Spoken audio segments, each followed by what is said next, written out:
Hello everyone and welcome back to another edition of Indie Book Review. I'm your host Quinn Buckland. I have a mask indent in my beard and it is my 50th review. This time it's actually my 50th review, not like last time I said it was my 50th review and it turned out to only be my 40th. That was a little embarrassing. But this is actually my 50th review and today I am reviewing Postscript by Barbara Avon. Let's get into this, shall we?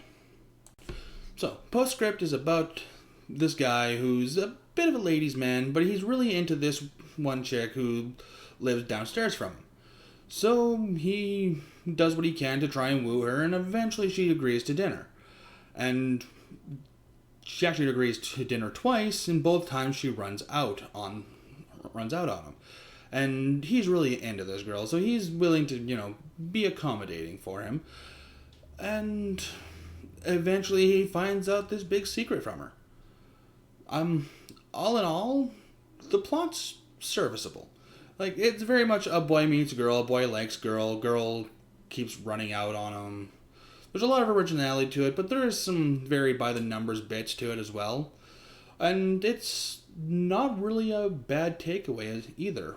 So, all in all, I'm going to give plot a 4 out of 5. Like, it definitely does what it needs to do. It's the plot this story needs, at the very least. Characters. This is kind of where I hit some snags. Because there's really only 2 real characters in this book. Like, there's a few littered throughout, but for the most part, it's really just the 2. It's Jason and Lena. Lena? Yeah, that sounds right. And there's some issues with kind of both the characters, mostly with Jason. And it's mostly due to the sake that he's really creepy about really being into her. Like, at first it was kind of like nice and charming, and he's yeah, okay.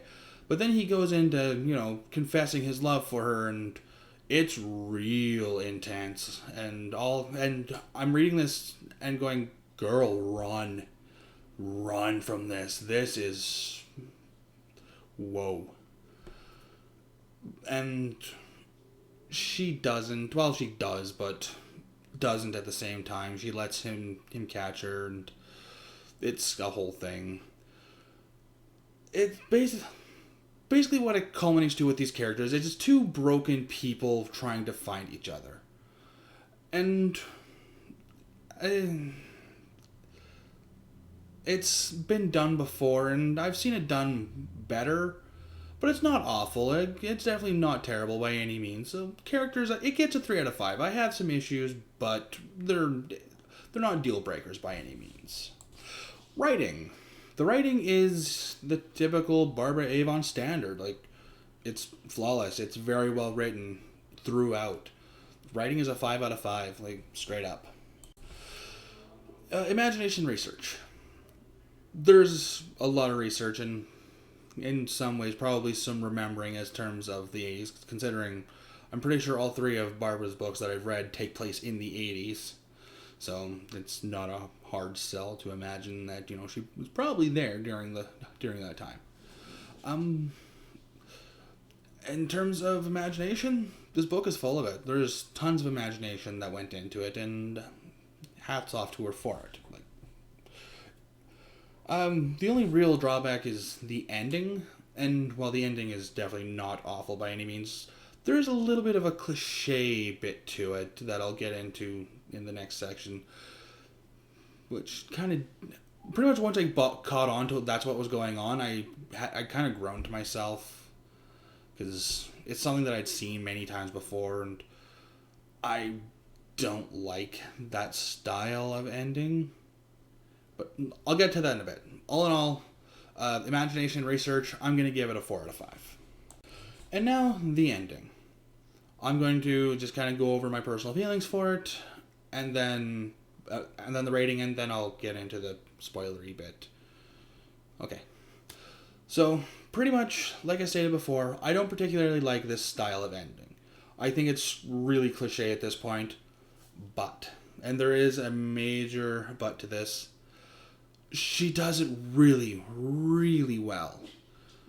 Like, normally it's like there's a person who will come out and tell the person, this is what happens, like this is what's going on, this is who this person is.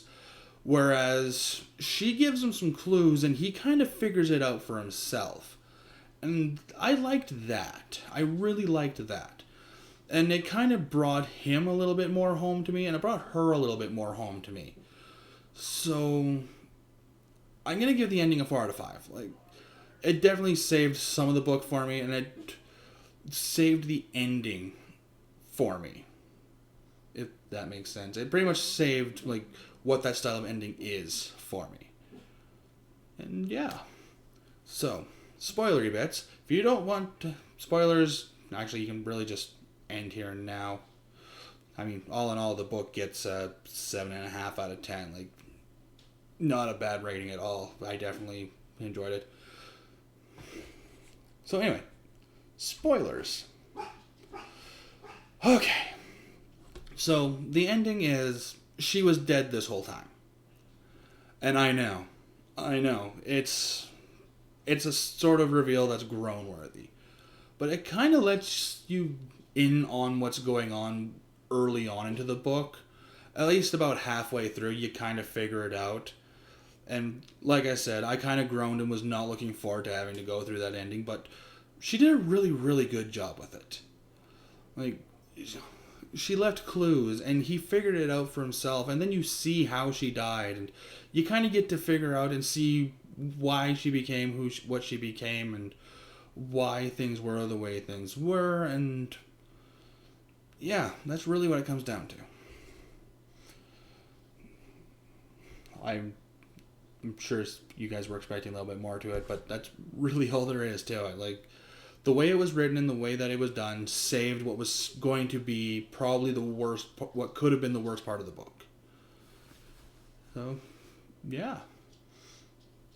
That's all I got for you guys, so have a good one.